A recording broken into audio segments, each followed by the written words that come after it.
Hello students, welcome to our channel. आज के इस वीडियो में मैं आप लोग को कराने वाला हूं ओसीएम का गाला पेपर 1 का सेक्शन ए। तो ये वाला वीडियो ना आप लोग आखिरी तक जरूर देखिएगा। तो शुरुआत करते हैं सबसे पहले आपके पहले क्वेश्चन से। बट उससे पहले याद रखना, आपका जो सेक्शन ए होता है ना वो 20 मार्क का आता है और आपके 20 मार्क नहीं कटने चाहिए, जिसकी वजह से आप लोग सारे के सारे गाला पेपर्स के एमसीक्यूज तो सॉल्व कर ही देना। और हमने सारे के सारे एमसीक्यूज बनाए हुए हैं, तो आप लोग वो सारे वीडियोस जरूर देखना। तो शुरुआत करते हैं सबसे पहले से, what does management association frame for its own profession. तो भाई इसका आंसर आएगा option C is the correct answer, code of conduct. याद रखना, कोई भी मैनेजमेंट प्रोफेशन या तो मैनेजमेंट एसोसिएशन हो, जैसे मैं बात करूं आईसीएआई जो है सीए के लिए, तो आईसीएआई ना एक कोड ऑफ कंडक्ट बनाती है जो कोई भी सीए को फॉलो करने होते हैं। सेम चीज डॉक्टरों के लिए भी होती है, सेम चीज लॉयरों के लिए भी होती है। तो हर एक मैनेजमेंट एसोसिएशन है जो अपने प्रोफेशन के लिए अपने खुद के कोड ऑफ कंडक्ट बनाती है जो उनको फॉलो करने रहते हैं। फिर बात करें number 2, who said that you save your employees will save your everything. तो इसका ये जो स्टेटमेंट है वो बताया था प्रोफेसर उर्विक ने। इसका मतलब होता है कि आप अपने एम्प्लॉय को बचाओ, आपके एम्प्लॉय आपके लिए हर एक चीज बचाने को तैयार हो जाएंगे। ठीक है। देन बात करें number 3, Which of the following plans determines the objective of business? याद रखना, objectives of business, कौन सा ऐसा प्लान है जो objectives of business बताता है? तो इसका आंसर आएगा स्ट्रेटेजिक प्लान। स्ट्रेटेजिक प्लान ही एक ऐसा प्लान है जो बिजनेस ऑब्जेक्टिव्स को डिटरमाइन करता है। क्लियर। देन बात करें number 4, in which type of organization work is give more importance than department. यहां पे मैं फोकस कर रहा हूं वर्क पे, कि ऐसा कौन सा ऑर्गेनाइजेशन है, कौन से टाइप का ऑर्गेनाइजेशन है जहां पे काम पे ज्यादा फोकस किया जाता है रेदर देन डिपार्टमेंट। तो इसका आंसर आएगा functional. Option B is the correct answer. But अगर यहां पे ऐसा पूछा होता कि बहुत सारे डिपार्टमेंट और डिपार्टमेंट को इंपॉर्टेंस दिया जा रहा है, तो वो होता है लीनियर ऑर्गेनाइजेशन। बट जब भी क्वेश्चन में पूछा जाए वर्क पे इंपॉर्टेंस कौन ज्यादा देता है, तो आंसर क्या आएगा, functional type of organization. Clear. Then number 5th, what is it called where authority is centrally delegated at higher level management, या तो higher management level। तो भाई हमेशा याद रखना, जब कभी भी authority centrally delegated हो, यानी कि सारे के सारे बिजनेस के डिसीजन टॉप लेवल मैनेजमेंट लेता हो या हायर लेवल मैनेजमेंट लेता हो,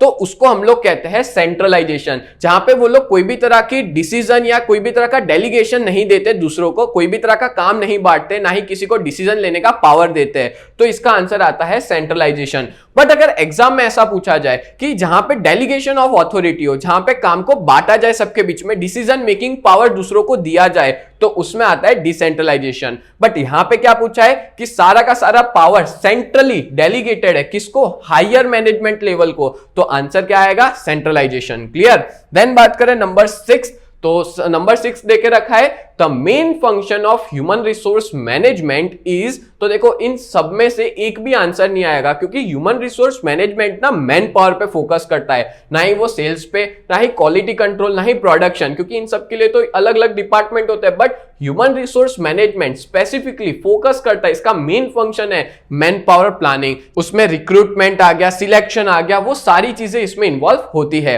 then number 7, selection procedure for non managerial staff is.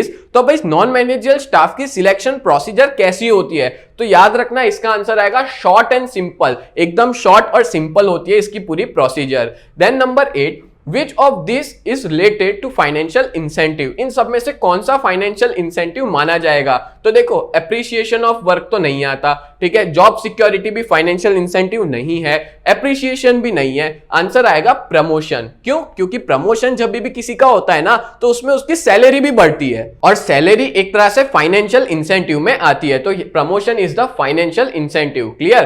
Then बात करें number 9, the process of sending information in the form of report from bottom to upper level is। जब भी कोई भी तरह की इंफॉर्मेशन बॉटम से अपर लेवल यानी टॉप लेवल पे भेजी जाए, अपोजिट फ्लो है इसका, डाउनवर्ड से अपवर्ड फ्लो चल रहा है, तो इसका आंसर क्या होगा, रिपोर्टिंग।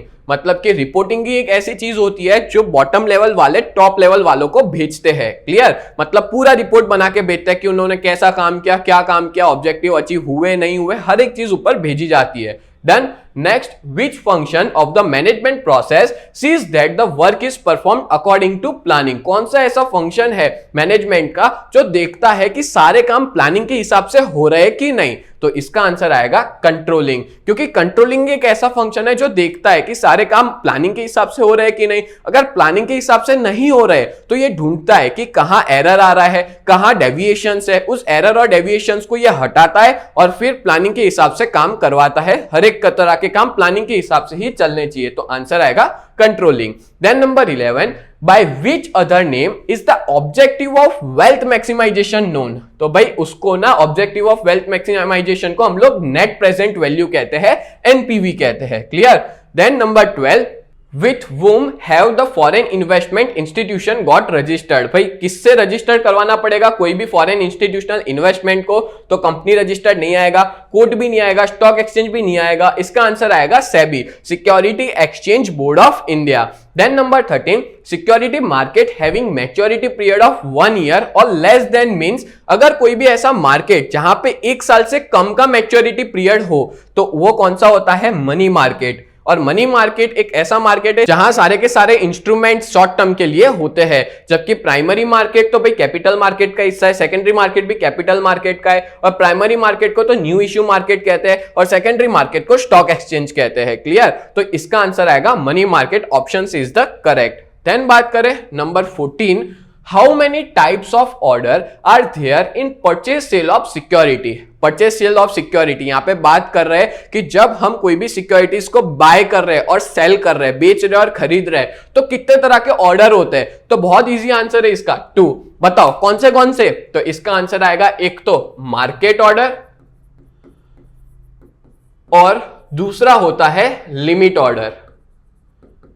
और इन दोनों का मतलब क्या होता है? तो जब मैं मान लो कोई शेयर्स खरीदना चाहता हूं, ठीक है, तो मैं चाहता हूं कि मार्केट में जो भाव चल रहा है ना उस भाव से खरीद लूं, तो वो होता है एक मार्केट ऑर्डर। लिमिट ऑर्डर मतलब क्या होता है कि मैं चाहता हूं, जैसे मान लो शेयर का भाव चल रहा है मार्केट में 1000 रुपए, मैं चाहता हूं कि 950 जब भाव आए ना तब मैं अपने आप खरीद लूं, या बेचना चाहूं तो उतने भाव पे बेच दूं, तो उसको बोलते हैं लिमिट ऑर्डर। बोलो क्लियर हुआ? तो इस तरह से 2 तरह के ऑर्डर होते हैं परचेज और सेल ऑफ सिक्योरिटी में। डन। देन बात करें number 15, in marketing management dash is at centre. भाई मार्केटिंग मैनेजमेंट में किसको सबसे ज्यादा इंपॉर्टेंस दिया जाता है? क्या प्रोडक्ट को, क्या प्रोडक्शन को, या कस्टमर, या प्रॉफिट? तो बहुत इजी आंसर है, customer is at centre. Customer is the king of the market, इसलिए मार्केटिंग मैनेजमेंट में सबसे ज्यादा इंपॉर्टेंट कस्टमर को दिया जाता है। Then number 16, when the manufacturer sells the product directly to the customer। देखो सीधा सीधा का है कि मैन्युफैक्चरर किसको बेच रहा है? कस्टमर को। तो जब कोई भी मैन्युफैक्चरर या प्रोड्यूसर सीधा कस्टमर को बेचता है तो वो कौन सा लेवल ऑफ डिस्ट्रीब्यूशन होता है? उसको हम कहेंगे जीरो लेवल ऑफ डिस्ट्रीब्यूशन, क्योंकि यहां पे कोई भी तरह का मिडलमैन इन्वॉल्व नहीं है। Done. Then number 17, when was the consumer protection act pass? तो भाई कंज्यूमर प्रोटेक्शन एक्ट पास हुआ था 1986 में। ये याद रखना, अगर कोई डेफिनेशन वगैरह है या 1 मार्क में भी आए तो याद रखना 1986 में ये पास हुआ था। Then 18 number, members of which commission are appointed by central government? आपको याद होगा 3 टायर्स रिड्रेसल, उसके अंदर अलग अलग लेवल्स के कमीशन होते हैं। एक होता है district level, state level, national level. तो भाई इसमें से ऐसे कौन सा है जो सेंट्रल गवर्नमेंट अपॉइंट करती है? तो इसका आंसर आएगा national level. National level commission जो होता है उसमें जितने भी मेंबर्स होते हैं वो अपॉइंट कौन करती है? सेंट्रल गवर्नमेंट करती है। Clear? Then number 19, in which court can the public interest litigation be filed? मतलब PIL हम कौन सी कोर्ट में जाकर के फाइल कर सकते हैं? तो इसके 2 आंसर है। एक तो आपके स्टेट का हाई कोर्ट, या तो आप सुप्रीम कोर्ट में जाके कर सकते हो। मतलब गुजरात है तो गुजरात हाई कोर्ट, या तो सुप्रीम कोर्ट। तो इसका आंसर क्या यहाँ पे हाई कोर्ट दिया है? नहीं। क्या इसमें सुप्रीम कोर्ट दिया है? हाँ, ये रहा option D is the correct answer, supreme court. Clear? Then number 20, at present which act is prevalent for foreign exchange in India? Foreign exchange के लिए कौन सा एक्ट एकदम सही है? अभी कौन सा चल रहा है? तो भाई पहले ना फेरा आया था, बट अभी फेरा नहीं है। फॉरेन एक्सचेंज रेगुलेशन एक्ट पहले फॉलो किया जाता था, बट फेरा हटके अब क्या आ गया है? फेमा आया है, जो 1999 में आया था, जिसको फुल फॉर्म में हम कहेंगे फॉरेन एक्सचेंज मैनेजमेंट एक्ट। तो option D is the correct answer. Clear हो गया? तो इस तरह से मैंने आपको 20 के 20 एमसीक्यू सॉल्व करवा दिए। तो उम्मीद करता हूं ये पूरा वीडियो आपको बहुत ही ज्यादा हेल्पफुल हुआ होगा। तो ऐसे ही वीडियोस देखने के लिए आप लोग हमारे चैनल को सब्सक्राइब करें। तो मिलते हैं नेक्स्ट वीडियो में, तब तक के लिए bye and thank you so much.